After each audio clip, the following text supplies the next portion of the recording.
హైదరాబాద్‌లో drugs case ఏదైతే Telugu Desam MP పుట్టా Mahesh, BRS నేత పైలట్ రోహిత్ రెడ్డి ఈ ఇద్దరు మూలంగా అది బాగా పాపులర్ అయింది. వాస్తవంగా అందులో ముందు జరిగినటువంటి పరిణామాలు, ఆ తర్వాత జరిగిన పరిణామాలు డిఫరెంట్. ఈ ఇద్దరు ప్రముఖులు కావడం, అక్కడ ఇద్దరు ప్రతిపక్షం. కానీ ఇక్కడ అధికార పక్షం, అక్కడ ప్రతిపక్షం. ఇటు ఇద్దరిని కూడా పార్టీలు దూరం పెట్టినాయి. అటు బీఆర్ఎస్ కానీ, ఇక్కడ టీడీపీ కానీ వాళ్ళని సస్పెన్షన్ అనాలా, లేకపోతే కొన్ని రోజులు దూరంగా ఉండమని ఆదేశించింది అనాలా. ఎంక్వైరీ వాళ్ళ యొక్క షోకాజ్ నోటీసులు ఇచ్చారు. ఇది నడుస్తోంది. ఇంకొకటి ఇప్పుడు తేలింది ఏంటంటే, ఆ రోజునే రావాలి అనుమానం. పోలీసులు 2 రోజుల తర్వాత అనుమానం ఎందుకు వచ్చిందో అర్థం కాలేదు. ఇప్పటికి తేల్చారు.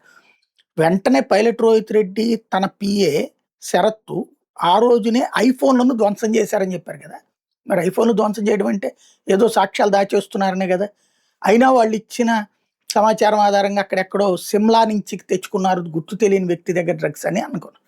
ఇప్పుడు చూస్తే ఎవరో ఒక అభిషేక్ సింగ్ అనేటటువంటి ఒక సాఫ్ట్వేర్ ఇంజనీర్ దగ్గర ఔటర్ రింగ్ రోడ్లోనే డ్రగ్స్ కొన్నారట, కొని తీసుకొచ్చారట.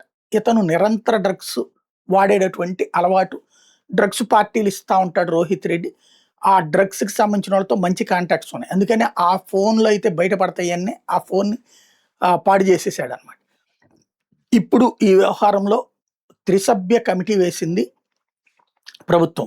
మరి ఏదే త్రిసభ్య కమిటీగా ఒక అధికారులతో కూడినటువంటి సిట్ వేసింది. ఏం చేస్తుందో చూడాలి.